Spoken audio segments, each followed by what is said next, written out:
Bonjour à tous. On va traiter, Bezrat Hashem, le sujet de la paracha Kitissa, donc de cette semaine, qui traite en particulier de l'observance du Shabbat et de la faute du veau d'or. On va s'intéresser au premier thème, d'observer les Shabbats. Dans la Torah 59 du Likutei Moharan de Rabbi Nachman de Breslev, il dit « Observez mes Shabbats », ceci désigne le cercle à l'intérieur du carré. C'est absolument incroyable ce que c'est que cette expression. Observer Shabbat, c'est grâce à eux, le mal est supprimé, la dimension relative de mes Shabbats se manifeste à travers le cercle et le carré. Qu'est-ce que ça veut dire cette histoire? Il dit comme ça, l'observance de mes Shabbats. Ça fait allusion aux deux Shabbats, d'après la règle d'interprétation, quand c'est au pluriel, c'est le minimum, c'est deux, évidemment. Rabbi Nachman dit qu'il y a donc deux formes de Shabbat. Qui correspondent au cercle et au carré. On va essayer d'expliquer ces deux symboles géométriques et ce que représentent les deux Shabbats dont parle Rabbi Nachman. Le cercle et le carré, en vérité, sont reliés à Purim. Pourquoi est-ce que Pessah est précédé par Purim? Purim est la dernière fête de l'année, Pessah est la première fête de l'année. À Purim, le mal est converti en bien, ce qui a pour effet d'accéder à la délivrance, qui intervient à Pessah. À Purim, tout est inversé. C'est pour ça qu'il y a marqué « Vana fochu », il y a eu une inversion. On renverse, on remplace le mal par le bien. Qu'est-ce que ça signifie? La situation ou l'endroit ou la chose que nous considérons comme négatif avant Purim bascule dans le positif. Quand on dit na'afochu, ça évoque le mal qui est converti en bien. Parce qu'on avait l'impression d'un mal qui est en vérité un bien absolu.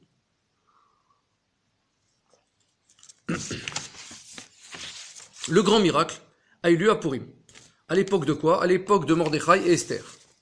Il prit place où? En Perse. C'est pas par hasard. Le mot perse en hébreu est composé des lettres P, Resh, Samer.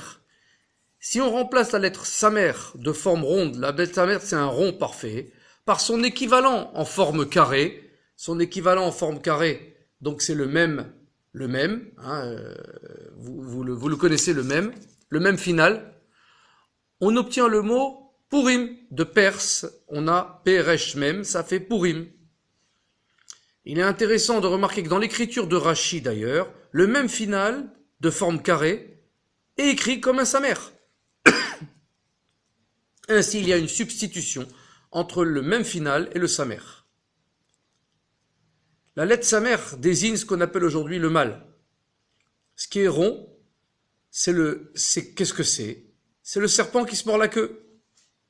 C'est une image. C'est le même, c'est 60. C'est les 6 jours de la semaine fois les 10 sphères, c'est la matière, c'est le monde de la matière pour la matière.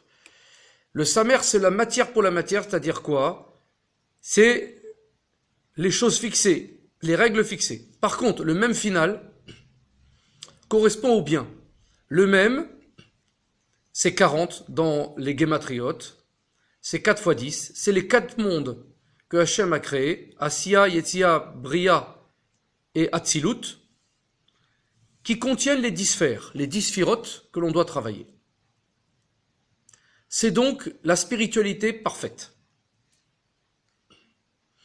La lettre Samer est ronde et donc mise en relation avec quoi? La matière, c'est quoi? Ce qui est fixé, c'est ce qui brûle, c'est ce qui est fixé, c'est le soleil. Il est rond, un rond. Il est impossible de s'approcher du soleil, de rentrer dedans totalement, sans être consumé, sans être brûlé. Au sein du soleil, il n'y a pas d'autres espaces. Seul l'espace de la lumière. Il est évident que de la matière aussi, on va tirer de la lumière. On peut se servir de la matière pour tirer un niveau spirituel. Dans la lettre Samer, donc le cercle, il n'y a pas de halakha, parce qu'il n'y a pas de chemin. Il n'y a pas d'endroit. C'est la matière pour la matière. Là-bas, tout est inclus. Là-bas, l'homme ignore quel chemin choisir. Il ne peut pas observer le droit chemin. En revanche, le même final qui est carré, avec ses 4 côtés, ça correspond à quoi? Ça correspond à la lune, ce qui reçoit la lumière du soleil et qui nous la renvoie. Qu'est-ce que c'est aussi? C'est ce qui reçoit la lumière, entre guillemets, ou l'énergie de Akadosh Baruch Hu et qui nous le renvoie. C'est ce monde, mais avec un filtre. C'est le même. Là-bas, qu'est-ce que c'est ça? C'est les quatre, en vérité, c'est les quatre sections du Shulchan Aruch. C'est les quatre sections du livre de loi. Le Shulchan Aruch, il a quatre sections, quatre différences. Là-bas, il est possible d'obtenir un droit chemin que l'on peut suivre. C'est pour ça que d'après la Torah, Israël compte les fêtes en se basant, pas sur le soleil, mais sur la lune, sur les cycles lunaires. Quel est le lien entre la Perse et la ville de Paris? Paris, France. La France. Alors là, c'est assez intéressant. Voici ce qui est marqué dans les prophéties de Obadiah, du prophète Obadiah. Les exilés des enfants d'Israël dispersés jusqu'en France. Pour quelle raison Israël eut besoin de se retrouver en exil en France? La capitale de la France, c'est Paris. Elle représente ce que la France a d'essentiel. L'essence de la France, c'est Paris, c'est sa capitale, c'est ce qui représente le symbole de la France, c'est Paris. D'ailleurs, Rabbi Nachman, il dit dans l'Écoute Moran que le Mashiach, il viendra par la force, du français fou. Depuis la Révolution française, tout a changé. Paris, la ville de Paris, P-A-R-I-S en français, possède les mêmes lettres que Parsi, la Perse. P, Resh, Samer, Yud.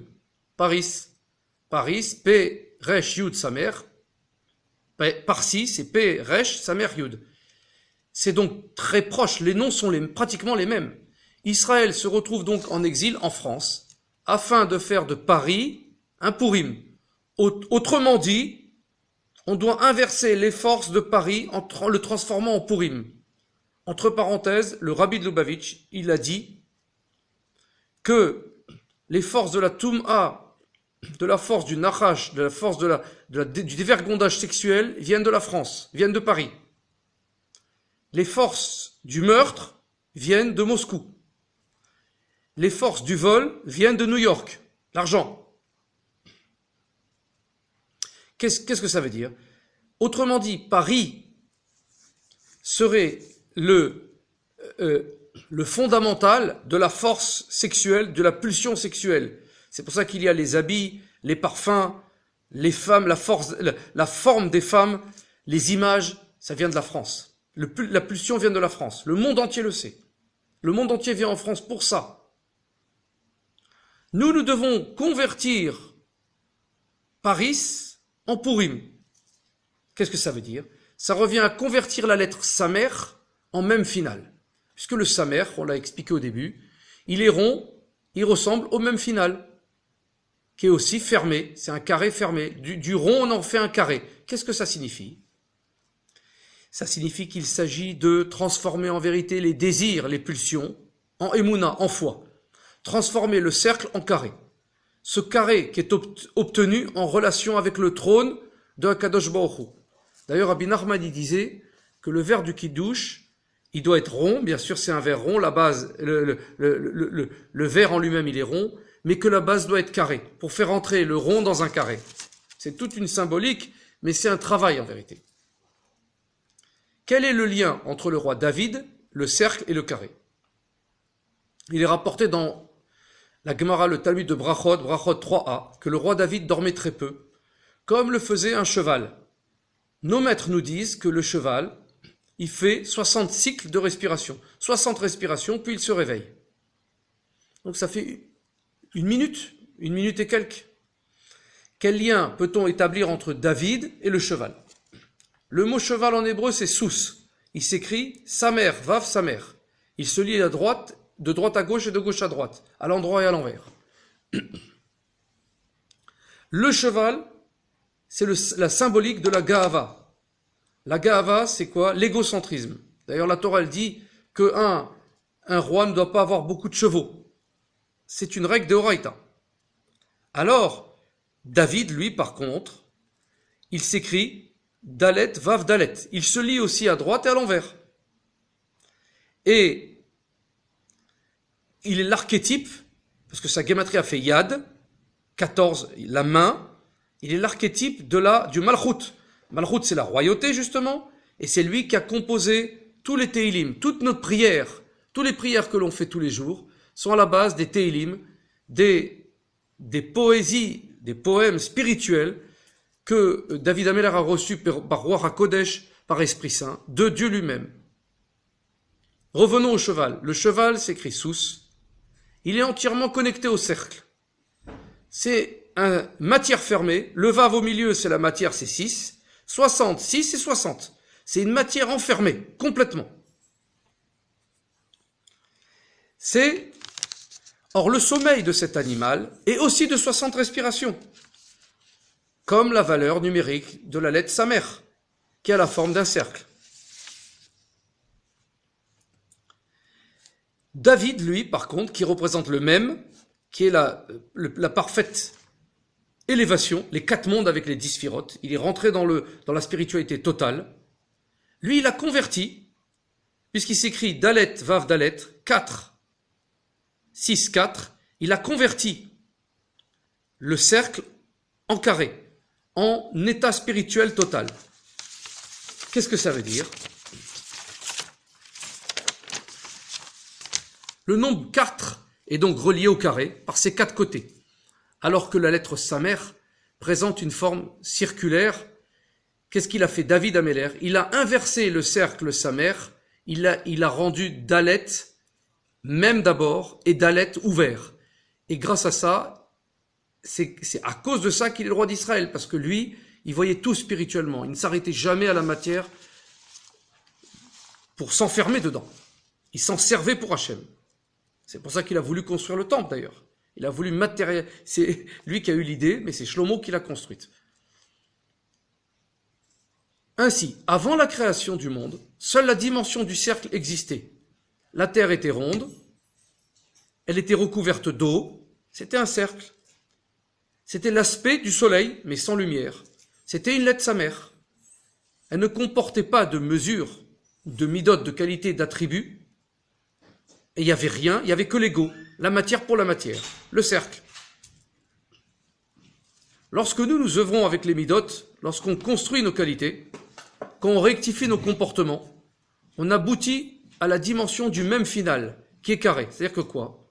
Quand on travaille notre matériel, notre matérialisation, on la rend spirituelle, on arrive au même.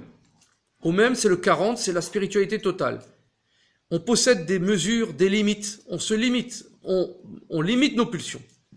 Cependant qu'on a une forme carrée.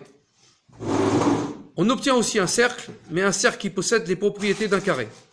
Un cercle qui a des limites, puisque le même final, il tourne toujours, mais il a des côtés carrés. Donc on est dans la halakha, on est limité. On limite nos pulsionnels, on n'est pas complètement libéré. On ne devient pas le dalet de base, qui est l'ouverture totale. Le cercle, lui, demeurera un cercle, bien sûr, le samer c'est un cercle. Il gardera sa nature, il est tout entier lumière. Mais dans ce cas, nous disposerons bien sûr des 4 coudées de la halakha. On va se servir de la matière, mais dans la halakha. Ça devient un même. Comme on dit, c'est les 4 coins de la terre. Mais si on a un cercle, on n'obtient rien du tout. C'est illimité. Ça ne s'arrête jamais.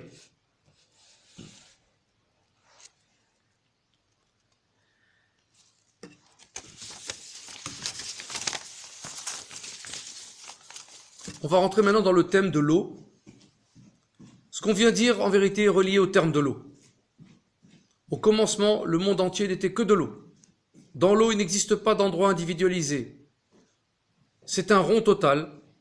La terre était ronde totalement. Il n'y avait pas de lieu. Tous lieux sont fondus en un seul. Ceci correspond à la notion du cercle. Quand tout est haut, il n'y a rien du tout. Il n'y a rien. On ne sait pas où se situe le départ, où il y a l'arrivée. Tout est haut, tout est unifié à rien. Ni roi, ni peuple, ni rien. Cependant, en transformant le cercle en carré, comme on dit aux 4 coins de la terre, le samer en même, final, on crée un trône à Dieu, un espace, un kéli. C'est pour ça qu'il est marqué dans les psaumes, ton trône est stable à partir de Az, à partir de Aleph Zayin. Traduction, c'est marqué comme ça. Ton trône est stable depuis toujours, mais Az. Depuis Az. Qu'est-ce que c'est Az? Az, c'est comme Az Yashir Moshe dans la paracha. Viendra un moment, le Az, c'est un moment fixé. Le Aleph Zayin, le 1, l'unité descendra dans les sphirotes. C'est-à-dire que quoi? Que le peuple juif verra, comprendra les sphères, les midot d'Hachem qui doit travailler. Az constitue l'union entre le Aleph et le Zayin. Voici ce que disent les Chachamim dans le Midrash Shemot Rabbah 23. Parabole. Un roi avait mené une guerre qu'il avait remportée. Il avait été nommé empereur. On lui dit alors, avant que tu ne mènes la guerre, tu étais roi. Maintenant, on a fait de toi un empereur. Quelle différence il y a entre l'honneur que l'on témoigne à un roi et celui qu'on témoigne à un empereur? Le roi se leva. On le représente debout, prêt à agir, menant des guerres, etc. Alors que l'empereur reste toujours assis. L'empereur, il bouge pas. Il envoie les rois actés. C'est ainsi qu'Israël a dit. En vérité, avant que tu crées le monde, tu existais. Et après avoir créé le monde, tu es toujours là. Mais tu es debout. Si on peut s'exprimer ainsi qu'Aviachol, comme il est dit, il s'est mis debout, il a mesuré la terre. En revanche, lorsque tu t'es tenu sur la mer et que nous avons chanté le cantique de la mer, Shiratayam, lors de l'ouverture de la mer de Kiryat Yam-Souf, en sortie d'Égypte, quand on a récité le cantique devant toi en commençant par Az Yashir Moshe, ta royauté s'est installée et ton trône s'est affermi comme il est dit. Ton trône est stable à partir de Az. Ton trône est stable, mais Az. Nos maîtres disent donc que tant que Israël n'avait pas récité le cantique le cantique de Az Yashir Moshe, et il le récitera dans le futur d'ailleurs, puisqu'il y a marqué qu'on va réciter ce cantique avec Moshe d'ailleurs, qui est Mashiach, la royauté de Akadosh Baruch Hu n'était pas encore établie. Bien que Dieu soit celui qui a été, celui qui est et celui qui sera, Hashem Melech, Hashem Malach, Hashem Imloch Leolam Vaed, il est éternel, il est au-dessus du temps, au-dessus des choses. Il était semblable, malgré tout, si on peut dire, au roi qui se tient debout. Il n'y avait pas de trône glorieux d'assise pour sa royauté. Il n'y avait pas de midot. Le trône glorieux du roi est ainsi construit et édifié grâce à Az, à partir de Az. Quand Israël a dit, Az Yashir Moshe Ubne Israël, ce sont les premiers termes, les premiers mots du cantique de la mer. La royauté divine s'est établie. Akadosh Baruch Hu est devenu alors semblable à un roi assis sur un trône. C'est précisément où, au bord de la mer, au bord de l'eau, que les enfants d'Israël chantèrent devant Dieu ce chant extrêmement haut qui est le chant messianique de la mer qui est uniquement une étendue d'eau. Ils en firent un trône de gloire. Même si tout est uniquement eau, même si tout est unifié, comme c'est le cas pour l'eau, comme on a dit que l'eau, il n'y a pas de début, de fin, tout est unifié, il y a quand même un trône et des midot pour Akadosh Baruch Hu. Akadosh Baruch Hu a créé le monde afin de résider ici-bas. Il veut être parmi nous. Dira des Tartonim, il veut une maison en bas. Akadosh Baruch Hu a créé le monde afin d'être parmi nous, avec nous, comme il dit dans la Torah, dans Lévitique 26, « Je marcherai au milieu de vous ».